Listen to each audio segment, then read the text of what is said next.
yesterday that we talked to and coaches, they said there was no fear, no worry on the sideline. He was the most relaxed guy in the stadium, and he played lights out. Only 9 incomplete passes the whole day, and just played great. So it's going to be a fantastic game. We obviously wish we could see Trevor Lawrence, but DJ Uiagalelei will put on a great performance. He'll be ready to go, and he's got a big challenge with that Notre Dame defense, but it should be very, very exciting.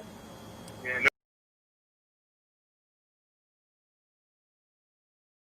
and Joey Logano, a couple of guys who won the Cup Series title, and then Chase Elliott, his youth, his excitement winning last week, his popularity, just like his dad when he drove, as a lot of folks thinking Chase Elliott has a chance. What are you looking for as we get down to the Final Four here in Phoenix this weekend?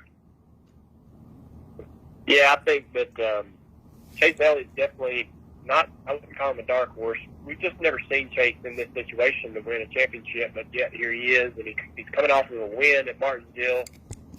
That was kind of a dominant win.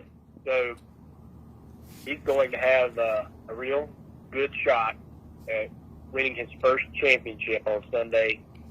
And that Elliott name has a ton of history in our sport. So there'll be a lot of folks, I think, pulling for Chase. But honestly, the 4 drivers, Chase Elliott, Denny Hamlin, Brad Keselowski, Joe Logano, I don't think anybody in terms of speed or performance throughout the year has a clear edge. I tend to look at the mentality of that driver, his attitude, how he's handled stressful situations like this, high-pressure situations like this in the past. And the guy that stands out to me when you go that route is Joe Logano. He does everything he needs to do to win, and he doesn't apologize for it. And he can get aggressive, physical on the racetrack, and he doesn't seem to crumble under pressure. And I think that so I have to kind of put him, I think, as the favorite for me, just slightly over Chase Elliott. I know Denny Hamlin has had an amazing season, but his performance in the playoffs has been just a little bit off. He's not concerned, but it's hard for me in my position not to be concerned about that. And Brad Keselowski, he says, his whole motto this playoffs is "Why not us?" I hear you. I hear you, Brad, but the speed for that team just seems to be a little bit below Joe Logano, his teammate. But it'll be an interesting. It's the first time that we're going to go to Phoenix to crown our champion. We've traditionally done this at Homestead in Florida.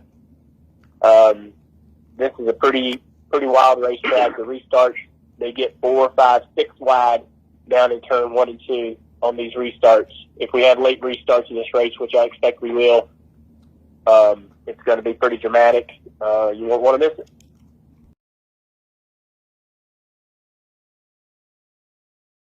But that team that they played, Tom Brady's team, the Tampa Bay Buccaneers, is not the Tom Brady team they're going to see coming back in.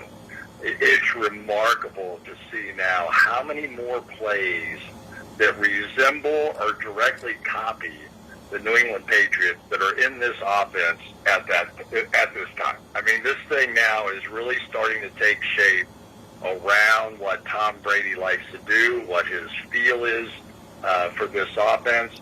But you go, on the other side of the ball, and certainly what Drew Brees has been able to put together with this win streak, what Alvin Kamara has been this season, arguably the most valuable player in the league. I think he's the best running back in football right now. And they've done it all. Emmanuel Sanders hasn't been out. He's been on the COVID list. Michael Thomas basically has been a non-factor during the course of this season. But you begin to see that both of these teams are starting to get right. Both of these teams are starting to get that offense geared in exactly the way that they want it, and their guys back healthy. Neither of the receiving units have really been close to being 100%. And as we come screaming down the stretch here in the National Football League, these are two teams that are going to be right there, sitting at the top. It wouldn't surprise me at all if one of them ends up in the Super Bowl.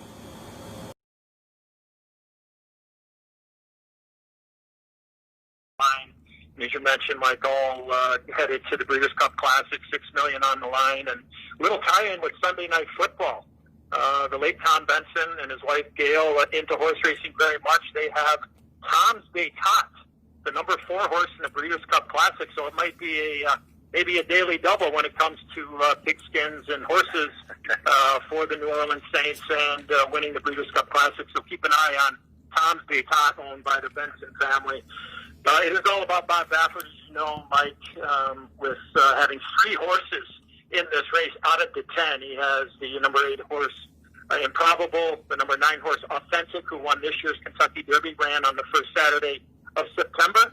And he also has Maximum Securities changed to his barn, who crossed the line first in last year's Kentucky Derby and was disqualified, and rightfully so, the 17th. He is now in his barn. So he has 3 horses that will be, I would say, probably 2 of the top 3 favorites coming into the Breeders' Cup Classic. So it should be one heck of a weekend, lots of drama, horses from all over the world, and considering we are living in a worldwide pandemic, to have these horses come in, be in quarantine, their handlers being here, I think it speaks volumes to what people think about this great game and this great sport, and just truly proud to be a part of it this weekend. And we got a betting show coming up on NBCSN here in about an hour and a half. We have coverage tomorrow on Future Stars Friday.